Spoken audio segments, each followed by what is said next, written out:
Hello, and welcome to the Art of Community Conversations. I'm Seth Ressler. I'm the founder of Community Marketing Revolution, and this series of conversations is inspired by the book The Art of Community by Charles Vogel. Charles is the author of this international bestseller, and we are doing these conversations because there is a brand new second edition coming out with 25% more content. In addition to that, Charles is also the co-author of Building Brand Communities, which won an Axiom Business Book Gold Medal. And his work has been used to develop leadership and programs at Google, Airbnb, Twitch, Amazon, and the U.S. Army. He's also presented at the Yale Leadership Institute, the Harvard Law School, the Stanford Graduate School of Business, among others. And so I want to welcome Charles. Charles, thank you so much for being here. It's so exciting we get to talk about this and share ideas we think are important to people who want to learn about them.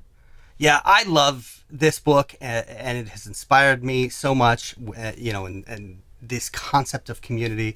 And we're going to continue this conversation here today because your book has in it 7 principles of community. And we're going to go through them one by one in each conversation. But before we get to today's conversation or today's principle, we do want to point something out, that this is not necessarily a checklist if you're a community builder or a community manager or trying to build a community.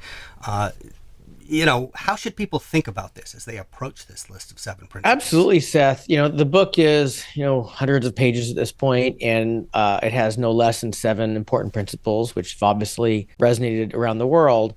I'm disappointed when I find out someone picks up the book and they think that it's a checklist of everything they need to do to make a community work, be that a community of athletes or students or coworkers, because that's just ridiculous.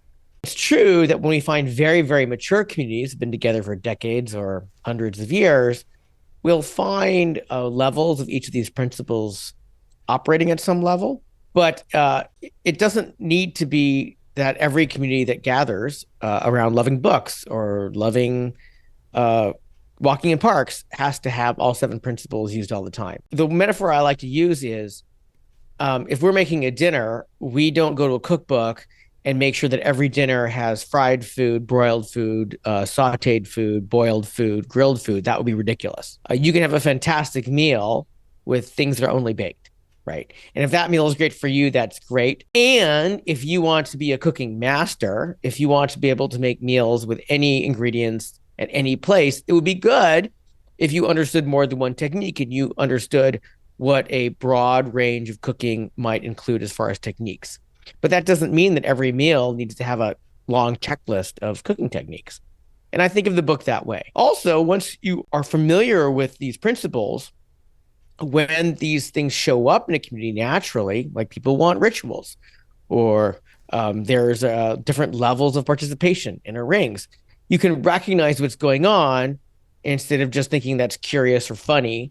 You can understand there's a long tradition of these principles showing up, and you can protect those things when they show up, as opposed to just thinking it's a funny thing that's happening. So I hope that's helpful. That is helpful, in part because I think you just took a lot of pressure off my Thanksgiving cooking. I feel like I don't have to do quite so much of everything now. All right, let's take a look at the principle that we're going to talk about here today, and that is the initiation principle. And you actually have a definition of this in the book, so I want to go ahead and bring that up. You say an initiation is any activity that's understood as official recognition and welcome into the community. The initiation helps members understand clearly who's part of the community. It marks the completed journey over the boundary and into the inner ring. And we talked about the boundary principle in our last conversation and the importance of allowing people to visit and then, when appropriate, shepherd them over that boundary into the community, into that inner ring. Can you give me some examples of some initiations that do that in various different communities? Oh my goodness, there's so many, and I love them. So we know that when people go to summer camp, often there's a ritual involving song and costume for people who are new to the summer camp. I know that when people go to Burning Man for the first time, there's a ritual that's enacted about rolling in the dirt the first time someone comes onto the playa to participate in Burning Man. In schools around the world, there's convocation. It doesn't have any pure academic function, but it's a time where they bring students together at the beginning of the year and have a ceremony a ritual that says we are the students, we are the people who are going to participate together for the new year. Churches, for example, baptism is a type of initiation, a formal initiation into a tradition, and we can go on and on and on. When we talk about initiation, what I like to say quickly is they don't have to be deeply involved. There are very old traditions that have very involved initiations that involve robes and songs and candles, and simply just having a warm hug by an elder that says, welcome, we're so glad that you're choosing to be part of our community or our group, can be a profound initiation. One of the things that you talk about in the book is symbols and tokens and the role that they can play in initiations. Talk a little bit about what those are, and what you mean by symbols and what you mean by tokens, and then give me some examples. So symbols are a representation of a values or idea that's relevant to a community. So, the military is a great example because there are lots and lots of symbols, and there are lots of patches and insignias, and they all have a great deal of meaning. And I think everyone knows that there are units in the military that it's a great privilege to wear the symbols of that unit after earning a place after selection and a certain level of training.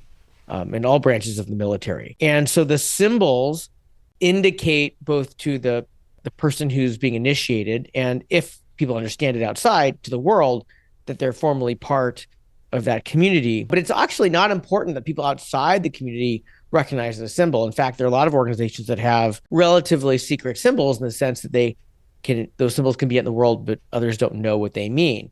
The reason the symbols are important in initiation is a token is a type of symbol that we give to someone that they can take with them that represents that relationship. And, most people I talk to have a token of a relationship sitting on or inside their dresser that was given to them by someone they care about, maybe in a very innocent, not very intentional way, but that rock or that coin or that souvenir from a trip has become a symbol of the power of that relationship. When we understand the power of symbols and the power of tokens, which are symbols we give to someone to take with them to represent the relationship, tokens are often a very powerful part of initiations, where the person who is welcomed in is given a token to take with them to remind them of that relationship. And in the book, I write about my journey to become a Peace Corps volunteer, where I had to leave my family, leave the person I was dating, leave the work I was doing.